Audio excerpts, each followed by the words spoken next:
దిగ్విజయ్ సింగ్ చేసిన వ్యాఖ్యల వల్ల కాంగ్రెస్ లో ఐక్యత లోపించింది అనుకోవచ్చా? అలాగే ఈ వ్యాఖ్యలపై రాహుల్ గాంధీ స్పందించాల్సిన అవసరం ఉందా?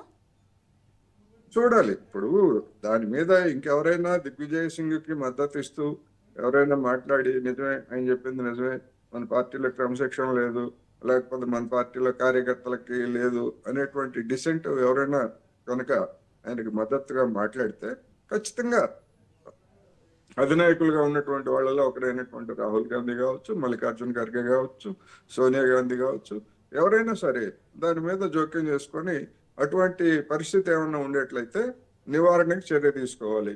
లేకపోతే లేదని ఖచ్చితంగా గట్టిగా చెప్పాలి.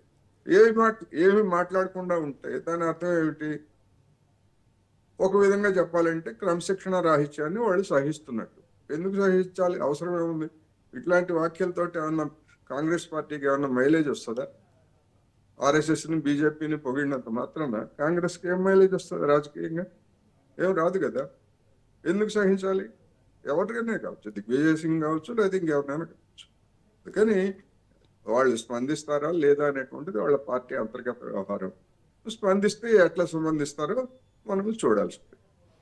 కోటేశ్వరరావు గారు, కాంగ్రెస్ లీడర్లు ఎందుకు పార్టీ లైన్ దాటి మాట్లాడుతున్నారు? కాంగ్రెస్ పార్టీలో ఒక అభిప్రాయం ఉంది. ఎవరు ఎప్పుడు కాంగ్రెస్ పార్టీలో ఉంటారో, ఎప్పుడు అధికారంలో ఉన్నటువంటి పార్టీల వైపు చూస్తారో తెలియనటువంటి అయోమయంలో ఉన్నారని చెప్పేసి కాంగ్రెస్ పార్టీ నాయకులుగా ఉన్నటువంటి వాళ్ళు మనకి ప్రైవేట్ సంభాషణలో చెప్తా ఉంటారు.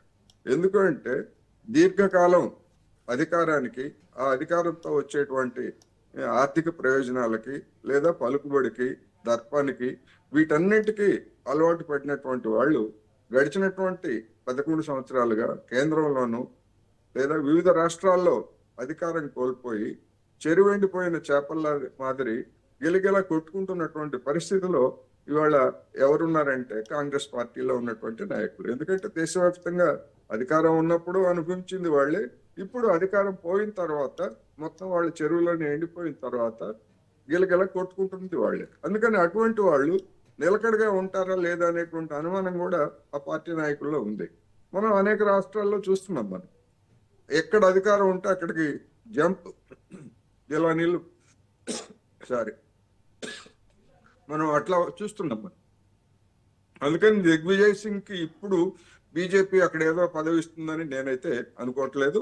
అందుకోసం ఆయన చేశాడని కూడా నేను అనుకోవట్లేదు. ఒక అసందర్భంగా తన అసంతృప్తిని ఇంకొక రూపంలో చెప్పపోయి ఈ విధమైనటువంటి ట్వీట్ చేశారు తప్ప మరొకటి కాదనేది నా అభిప్రాయం. కోటేశ్వరరావు గారు, అలాగే ఈ ఆర్ఎస్ఎస్ బీజేపీ ఒకటేనా, వేర్వేరు సంస్థలుగా చూడాలా? అలాగే దిగ్విజయ్ సింగ్ యూటర్న్ తీసుకోవడానికి కారణాలు ఏంటంటారు? దిగ్విజయ్ సింగ్ యూటర్న్ తీసుకోవడానికి కాంగ్రెస్ పార్టీ నుంచి, అదేవిధంగా నెటిజన్స్ నుంచి, ఇతరుల నుంచి, వివిధ సెక్షన్ల నుంచి వచ్చినటువంటి వ్యతిరేకమైనటువంటి అభిప్రాయంతో దిగ్విజయ్ సింగ్ యూటర్న్ తీసుకున్నారు. కాంగ్రెస్ బీజేపీకి ఆర్ఎస్ఎస్ కి బీజేపీ ఆర్ఎస్ఎస్ మాతృ సంస్థ. ఆర్ఎస్ఎస్ అనేక సంస్థలని ఏర్పాటు చేసింది. అది విశ్వ హిందూ పరిషత్ కావచ్చు, బజరంగ్ దళ్ కావచ్చు, ఏబీవీపీ కావచ్చు, బిఎంఎస్ కావచ్చు, ఇట్లాంటి అనేక పార్టీలను ఏర్పాటు చేసింది. గతంలో అదే ఆర్ఎస్ఎస్ జనసంఘం పేరుతోటి ఒక పార్టీని ఏర్పాటు చేసింది. అది అత్యవసర పరిస్థితి వరకు ఆ పార్టీ కొనసాగింది. ఆ తర్వాత అత్యవసర పరిస్థితుల్లో ఏర్పడినటువంటి జనతా పార్టీలో ఆ జనసంఘం అనేటువంటి విలీనమైంది. ఆ జనసంఘంలో విభేదాలు వచ్చిన తర్వాత మళ్ళా భారతీయ జనతా పార్టీ పేరుతోటి అదే ఆర్ఎస్ఎస్ మరొక కొత్త పార్టీని ఏర్పాటు చేసింది. అందువల్ల ఇప్పుడు ఆర్ఎస్ఎస్ లో సభ్యత్వం గురించే కదా జనతా పార్టీలో వచ్చినటువంటి విభేదాలు. కొంతమంది నాయకులు ఏం చెప్పారు, మీరు ఆర్ఎస్ఎస్ లో ఉంటారా లేకపోతే జనతా పార్టీలో ఉంటారా తేల్చుకోండి, రెండు సంస్థల్లోనూ కొనసాగడానికి వీల్లేదు, ఆర్ఎస్ఎస్ తోటి సంబంధం ఉండకూడదు అని చెప్పేసి జనతా పార్టీలో వాళ్ళు కొంతమంది ఇప్పుడు ఎవరైతే ప్రజెంట్ బీజేపీ ఉన్నారో వాళ్ళతోటి చెప్పారు. లేదు, మేము ఆర్ఎస్ఎస్ని వదులుకోము అని చెప్పేసి వాళ్ళు బయటకు వచ్చి సొంత పార్టీని పెట్టుకున్నారు. అందుకని ఆ రెండు ఒకటే. కోటేశ్వరరావు గారు, స్వాతంత్ర పోరాటంలో ఆర్ఎస్ఎస్ ఎక్కడుందని ప్రకాష్ రాజ్ అయితే ప్రశ్నిస్తున్నారు. సో స్వాతంత్ర పోరాటంలో ఆర్ఎస్ఎస్ పాత్రపై ప్రశ్నించడం సమంజసమేనా? ఆర్ఎస్ఎస్ దేశభక్తి సంస్థనా లేక రాజకీయ సిద్ధాంత సంస్థనా? దేశభక్తి అంటే ఏమిటి? మనకి రెండు కొలమానాలు. బ్రిటిష్ వాళ్ళకి వ్యతిరేకంగా పోరాటం అనేటువంటిది దేశభక్తి. బ్రిటిష్ వాళ్ళు వెళ్ళిపోయిన తర్వాత ఇప్పుడు దేశభక్తి అంటే ఏమిటి? ఈ రాజ్యాంగానికి కట్టుబడి ఉండటం, లేకపోతే దీన్ని సమర్థించటం. మరి ఆ విధంగా చూసుకున్నప్పుడు ఆర్ఎస్ఎస్ కావచ్చు, లేదా హిందూ మహాసభ లాంటి సంస్థలు కావచ్చు, మరి స్వాతంత్ర పోరాటంలో వాటి పాత్ర ఏమిటి? ఎక్కడ దాని నాయకులుగా ఉన్నటువంటి వాళ్ళు ఎంతమంది జైలుకి వెళ్ళారు, ఎంతమంది లాఠీ దెబ్బలు తిన్నారు, ఎంతమంది బ్రిటిష్ వాళ్ళ తోటాలకి బలయ్యారు చెప్పమనండి. ఎక్కడ లేదు. రెండోది క్విట్ ఇండియా ఉద్యమం, ఒక ప్రధానమైనటువంటి ఉద్యమంలో ఆ క్విట్ ఇండియా ఉద్యమానికి దూరంగా వీళ్ళందరూ ఉన్నారు. లేదా ఆర్ఎస్ఎస్ నాయకులుగా ఉన్నటువంటి వాళ్ళు, సావర్కర్ లాంటి వాళ్ళు జైల్లో పెట్టినటువంటి చిత్రహింసలను భరించలేక కావచ్చు, లేదా జైలు జీవితాన్ని భరించలేక కావచ్చు, లొంగిపోయి మేము బ్రిటిష్ వాళ్ళకి సేవ చేసుకుంటామని చెప్పేసి ఉత్తరాలు రాసినటువంటి చూసాం. ఏమిటి ఉత్తరాలు అంటే అవి టాక్టికల్ గా ఒక ఎత్తుగడగా రాశారు ఉత్తరాలు అని చెప్పేసి బీజేపీ వాళ్ళు, ఆర్ఎస్ఎస్ వాళ్ళు సమర్థించుకుంటారు. అనేక మంది కాంగ్రెస్ నాయకులు జైలులో ఉన్నారు, అదే మన అండమాన్ జైలులో ఉన్నారు. మరి వాళ్ళందరికీ ఆ మాత్రం టాక్టిక్స్ తెలియవా? సావర్కర్కు ఉన్నటువంటి టాక్టిక్స్. అందుకని వాళ్ళ చరిత్ర కానీ వాళ్ళ అన్ని కానీ చూసినప్పుడు ఏ విధమైనటువంటిది లేకపోగా దానికి వ్యతిరేకమైనటువంటి తీసుకున్నారు. జాతీయ జెండాని కూడా వాళ్ళ కార్యాలయాల మీద, ఆర్ఎస్ఎస్ కార్యాలయాల మీద వేయలేదు కదా. దాదాపు 20 ఏళ్ళు 25 ఏళ్ళ వరకు జెండాను కూడా వాళ్ళు ఆవిష్కరించలేదు. ఎందుకంటే ఆ జెండాతో మేము దాంతో విభేదిస్తున్నామని చెప్పారు. అందుకని మరి అలాంటి వాళ్ళు మేము స్వాతంత్ర సమరయోధులకు, మేము దేశభక్తులు. దేశభక్తి అంటే ఏమిటి? మాటలు చెప్తే కాదు కదా, ఆచరణ ఏమిటి? మీ ఆచరణ ఏమిటి అనేది ప్రశ్న.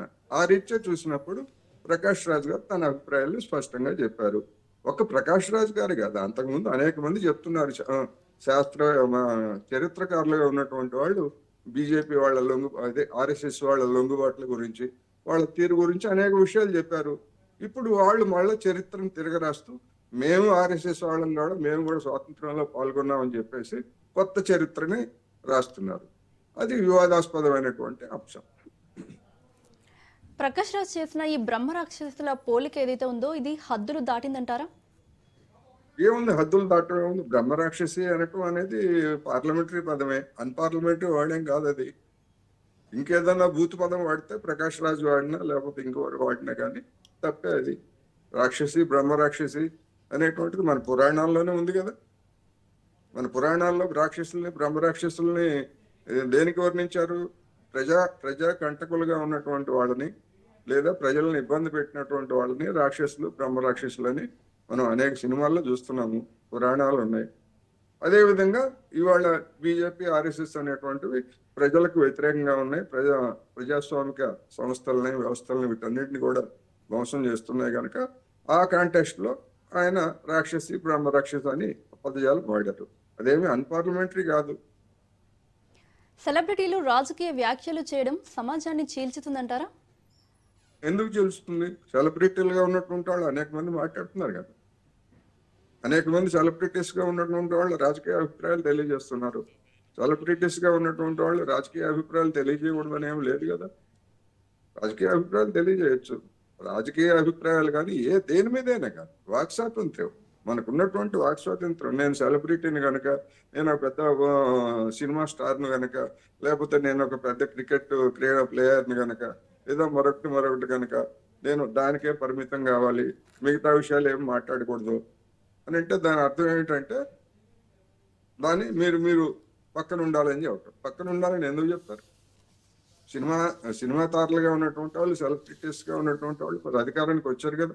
ఎంజి రామచంద్రన్, ఎన్టీ రామారావు, జయలలిత, ఇట్లాంటి వాళ్ళందరూ మరి సినిమా తారల్లో సినిమా రంగాన్ని ఏలినటువంటి వాళ్ళు, సెలబ్రిటీస్ కదా వాళ్ళు రాజకీయాల్లోకి వచ్చారు. రాజకీయాల్లోకి వచ్చిన తర్వాత మరి ఆనాడు వాళ్ళు కాంగ్రెస్ ని వ్యతిరేకంగాను, కాంగ్రెస్ కు అనుకూలంగాను వీళ్ళందరూ కూడా మాట్లాడినటువంటి ఉదంతాలు ఉన్నాయి. బీజేపీకి వ్యతిరేకంగా, బీజేపీకి అనుకూలంగా చేసినటువంటి కామెంట్స్ ఉన్నాయి. అందుకని ఆ కామెంట్ లో ఉన్నటువంటి సామంజస్యం అంటే దానిలో ఉన్నటువంటి రిలవెన్స్ మంచిదా కాదా అనేటువంటి దాని మీద ఎవరైనా స్పందించవచ్చు. లేదు, ప్రకాష్ రాజ్ గారు ఆ విధంగా చెప్పింది వాస్తవం కాదు, ఆర్ఎస్ఎస్ దేశభక్తి సంస్థ, మిగిలినటువంటి వాళ్ళందరూ దేశద్రోహులు అని చెప్పొచ్చు. జనం తెలుసుకుంటారు, చరిత్ర తెలుస్తుంది.